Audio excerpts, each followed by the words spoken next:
Hi guys! Ayan nga pala ang aming lunch for today. Gagawa kami ng lumpiang sariwa. At ito yung kanyang sugar at ito yung kanyang peanut. Siyempre, yan yung pambalot natin. And then, ayan, naluto ko na siya lahat guys. Nandito ang ating carrots, nandito ang tokan, ayan ang fried egg. And then, siyempre, ang ating cabbage. Nilaga ko lang yan. At ito guys. And, meron din tayong mushroom, may fresh na pipino, tapos ito yung dahon ng sibuyas na malaki, and then meron tayong longganisa, at meron tayo syempre yung fork. Ayan lang guys, ang aming lunch for today.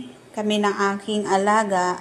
Ayan, kasi yearly ay talagang nag-aano sila ng lumpiang sariwa dito guys. Ayan, later ay kanya-kanya na lang kami ng balot pagkakain na kami. Yan, naka-ready na siya guys.